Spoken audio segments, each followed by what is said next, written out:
Hey, what's up, guys? It's Friday, so we're going to talk about hospital transfers. All right, it's the weekend, and you already know our goal is to prevent our residents from going out to the hospital. Okay, so if you don't know me, my name is Bilquis. I'm an RN and certified director of nursing and administration and long-term care.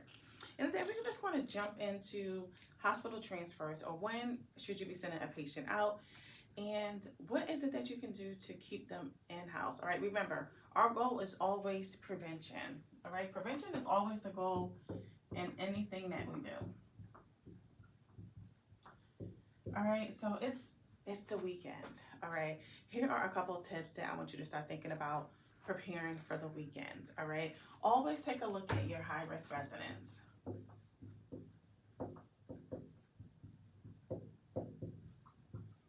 Okay, so for example, your high-risk residents are your residents who have like any cardiac issues, who might be on any type of antibiotics. Some of the residents that you would identify in your morning clinical that might spike like a temperature, that might had a drop in their oxygen level. You want to take a look at them because it's the weekend, and if you don't have staff that are clinically sound on for that weekend, they may transfer them out to the hospital simply because they might know how to manage it. So what you want to do is, anytime you have a high-risk residence, there's a couple things that you want to start identifying. One, you always want to pay attention to their vital signs. Okay, what does their vital signs tell you? And when you're having your morning clinical, guys, this is your vital sign tab is very important. And I know a lot of times people skip over that because it's like, oh, it's the vital signs. But your vital signs are going to send you early information. For example, if a patient was to be going septic, all right, paying attention to your vital signs tab is very important. The other thing you want to do is, like, when you have these high risk residents, for example, someone spikes a fever, right? Fever of unknown. You don't know why they have a fever. So it's just not, oh, let's give Bilquis some Tylenol and see if the temp goes down. Root cause, why do I have the fever? So you're going to want to, of course, notification to the doctor. And this all goes into the prevention, right? Notification to the doctor, all right? And you're going to get some orders for me. Why? Because Bilquis has got this fever. I don't know what's going on with her. She's been in the bed all day. So your doctor may say, okay, let's order some labs. Let's order some chest x-ray. All right. The labs might be, would you want to see like a CBC? They typically will order because they want to see if I have any elevated white count. Well, we're going to also do a chest x-ray just to make sure I don't have any type of pneumonia or anything brewing, okay? This is the prevention stage, okay?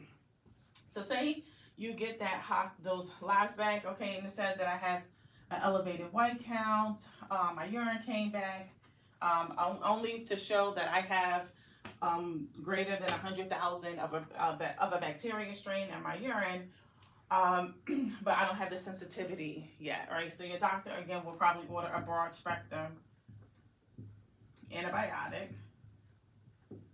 Okay, my chest x-ray was good. All right, and then, he also ordered a BMP. Say, for example, he ordered a BMP, and it looks like I got some elevated sodium going on, so now he's going to order me some IV fluids, right? This is all still in the prevention phase.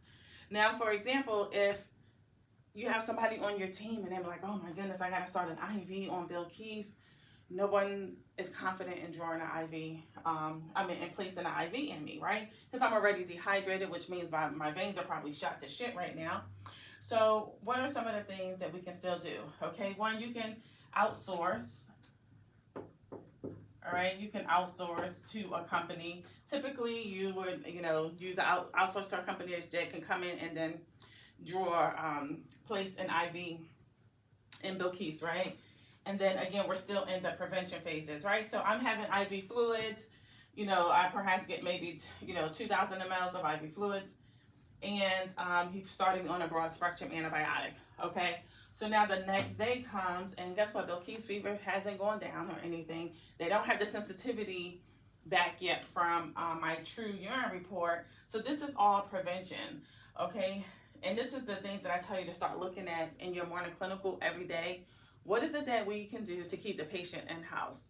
Now, granted, if we have to send the patient out to the hospital, so for example, if you just cannot manage my symptoms, my temperature is still going elevated, it's not going down despite me having IV fluids, despite me started on the PO antibiotic, despite you still giving me Tylenol, my fever continues to rise, that's still prevention. Okay, so now the doctor might say, you know what, just, you know, you might say, you know what, she's having a change in her mental status. Then the doctor might say, okay, let's just transfer Bilquis out to the hospital. Okay, you transfer me out to the hospital. But these are some of the things that I want you to start doing before, okay? It's always going to be prevention. What is it that you need to do to prevent me from going to the hospital? Because then, as the DON, when you come in, you know, the next day, you're going to be looking at your hospital tracking, right?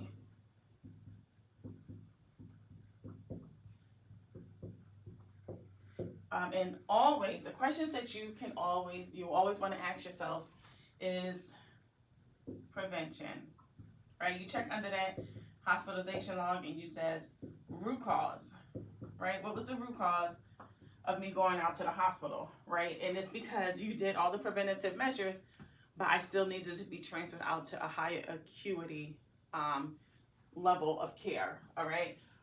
So now I'm going out to the hospital, but I'm only going to be going out to the hospital in the event we can't manage in-house, okay? And I know I've been in a lot of places where someone gets sick and immediately someone would be transferred out to the hospital.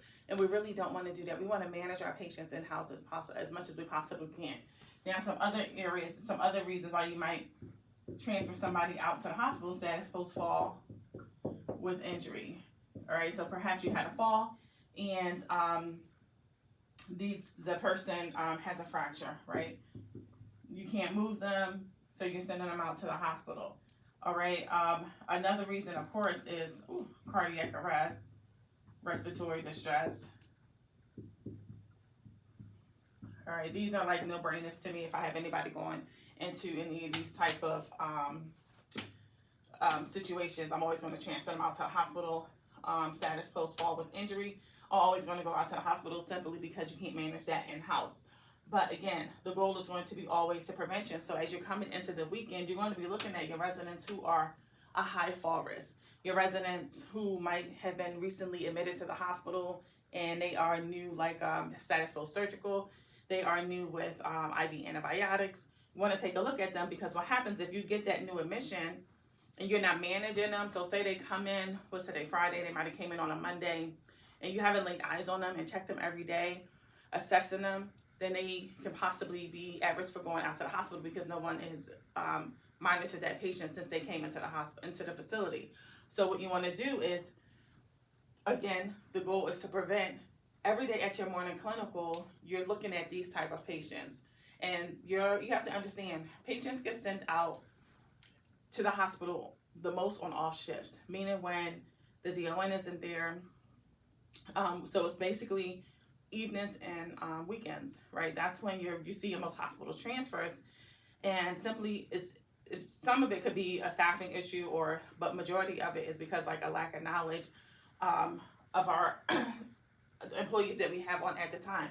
And you know, to no fault all this on, but we want to just prevent them. So as a DON, when you're going into the weekends and every day, okay, have a plan in place to where you are always looking at your high-risk residents, and always prevention. Prevention is always going to be the key to keeping our residents safe and in-house. Okay, so I wanted to talk about hospital transfers, but I wanted to talk about it from a preventative measures. Okay, preventative is always, anything that we do, the goal is always to prevent something from occurring. All right, there are going to be some situations where you can't manage that patient, and then they're going to have to go out to the hospital. But other than that, we have to keep our residents in-house as much as we possibly can. All right, so I hope this video helps. Like, comment, and subscribe. And as always, follow for more tips. Have a great day.